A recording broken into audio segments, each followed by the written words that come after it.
part of the whole principle of the Olympism is universality, so you can have it in different places. My concern right now is that when you see the global warming or the climate change that's happening, impacting the world, there are going to be fewer and fewer countries that can safely host these games.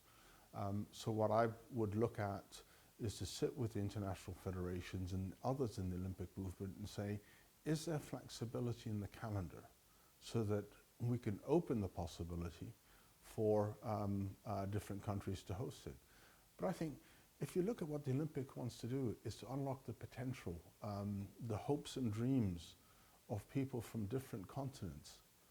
This is a great way of being able to achieve that, of being able to give people hope.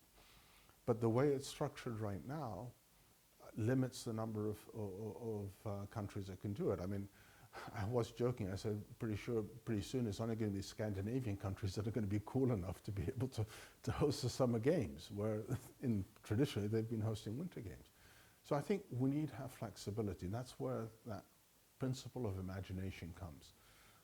We can't be tied to the restrictions of the past. We need to be able to look at things more effectively and look at ways that we can really build value. And I think universality, allowing more countries to potentially host it, is good for the movement.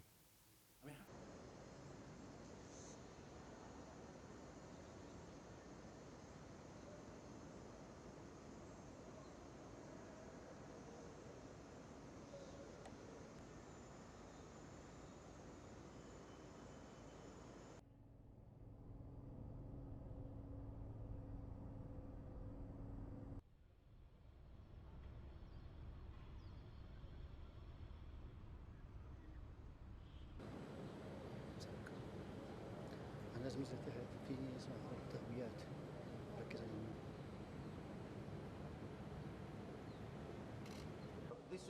I think this is whatever the country is building for. It is that springboard. The Middle East to step up and host an Olympics?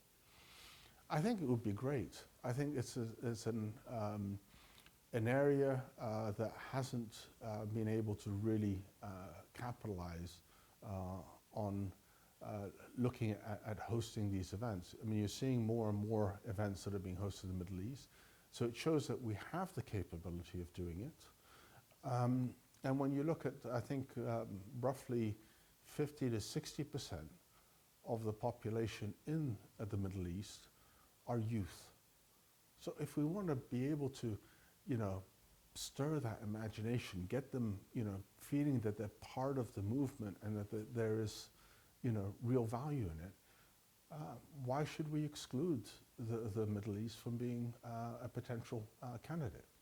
And not just that, I mean, like I said, we've got Africa, we've got now Latin America that are also interested, you've got Southeast Asia. There are more countries that really wanted to do this. And the potential there of being able to deal with markets that exist that we haven't tapped into. And I think when you look at the role of Olympism, the bringing people together, of maximizing the benefit of sports, of teaching values of respect, of teaching values of friendship, excellence, all of those are things that should be applied across the world, not necessarily restricted to certain areas. We saw yesterday. Maybe we received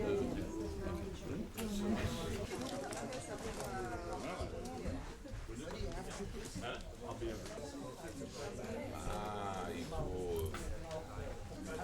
it was. Not enough delegation or powers given to the members. Is that the stance that you agree with? I can understand that perspective. I mean, that's why one of the things that I'm looking to do, one of the pillars I have is inclusion. We need to include, we've got some very smart people in the IOC, whether they're business leaders, sport leaders, leaders in entertainment, athletes as well.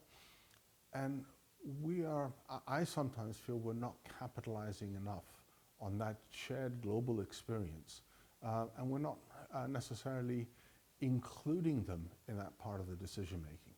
Like I said, I've been on the executive board for the last 5 years, and I understand the debate that's going on there.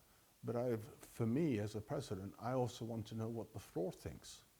Because at the end of the day, I need to reflect what their views and what their, capitalizing their imagination, their potential, and use them in a more effective manner. So that would be something I would look at doing. Do you think, is that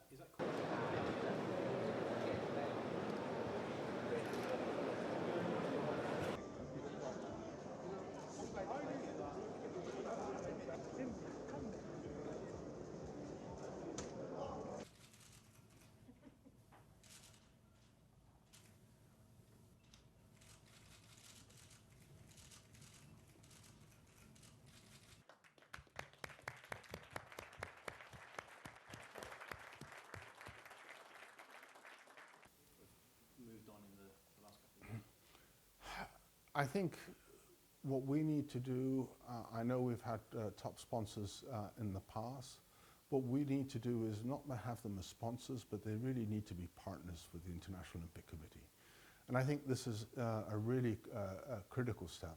They need to feel that there is value being associated with Olympic movement, and to use their power and their influence as well to increase the work at the grassroots level, so that other NOCs, National Olympic Committees around the world can actually benefit from those relationships. And I think this is a potential that hasn't been effectively unlocked.